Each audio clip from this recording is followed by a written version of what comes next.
Alright, exercise 31, basically an exercise in the closed graph theorem. So, hey, look, there we go, the closed graph theorem. Theorem, if S is a closed linear map, then S is bounded. Something that's worth noting out, because this is something that's easy to skip over the first time you're reading through this. You got to be really careful with these definitions, because right before you learn about the closed graph theorem, you learn about the open mapping theorem. That tells you that it tells you about open maps. And what are open maps? Open maps map open sets to open sets. And so then, after that, you do the closed graph theorem. And what does that tell you? That tells you something about closed maps. What are closed graphs? Do not say that they are maps which send closed sets to closed sets, because they are not. They are maps whose graphs are closed in the product topology.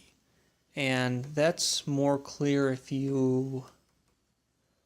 Let's see here. If you look at the name, it's called the closed graph theorem, not the closed map theorem.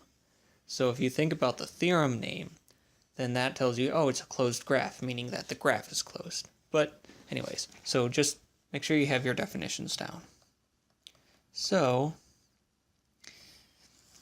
if S is closed, linear, then S is bounded. That's because everything here is Banach.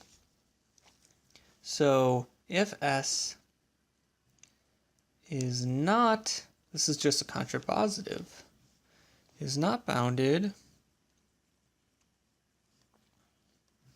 then S is not a closed linear map.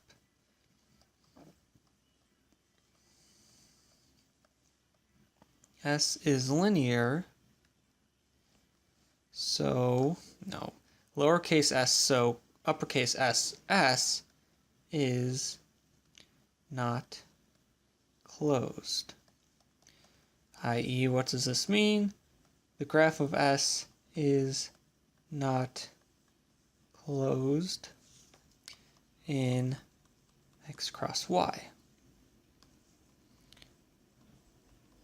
Complete sets are closed.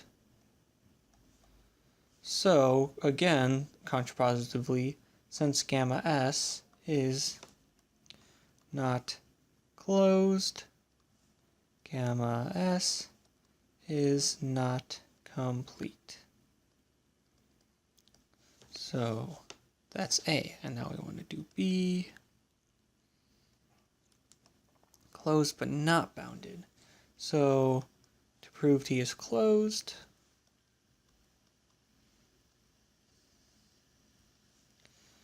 we suppose xn goes to x and txn. What's this? This is just xn and sxn. This goes to some, let's call it y1, y2 in the graph. Then certainly we have to have xn going to y1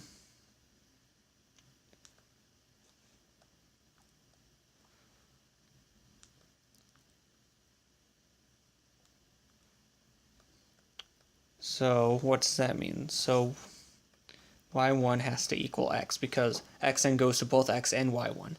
And see, these are Banach spaces. These are nice. So y1 equals x. Now since y1 and y2, here, well, there's another thing I missed. Also, sxn goes to y2. Since y1 and y2 is in the graph, y2 must be s of y1. But look, that's just s of x. So thus Txn goes to y1, y2, which is just x sx. Well, that's just, yeah, sure, let's write it out, sxx, which is tx. And that's what we want to prove. So thus, T is closed because its graph is closed.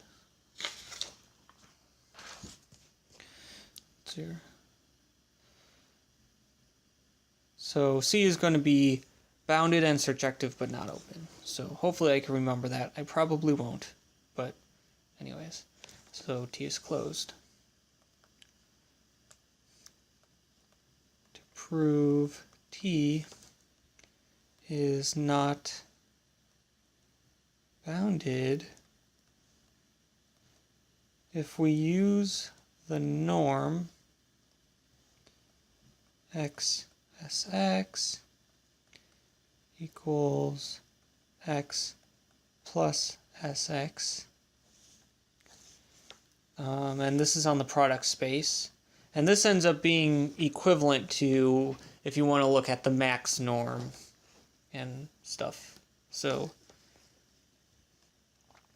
then if norm of x is 1, we have Tx equals x sx equals norm x plus sx, which is greater than or equal to sx. We know that S is unbounded.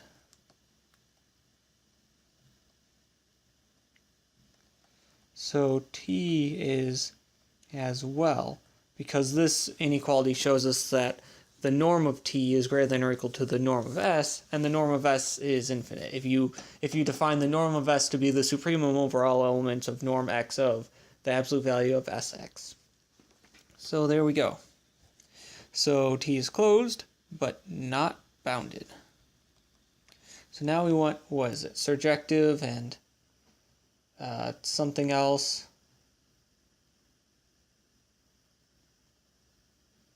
So you're bounded, surjective, and not open.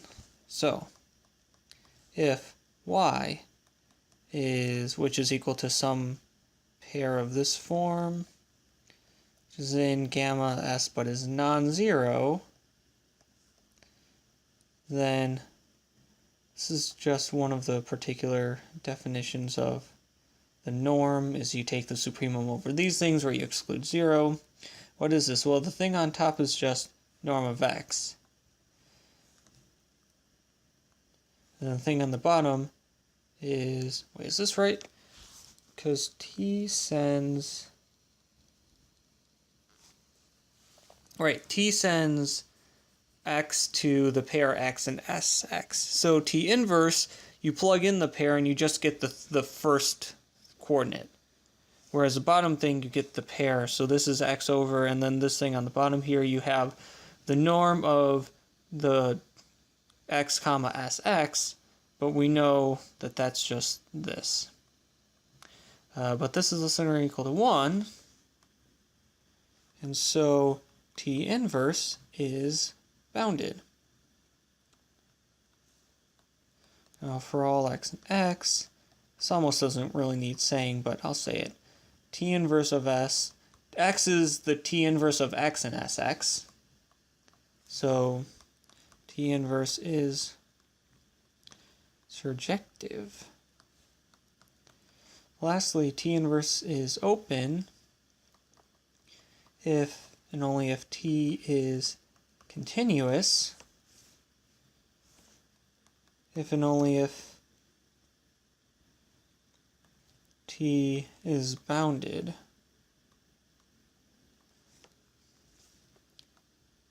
But T is not bounded, so T inverse is not open. And this completes the proof.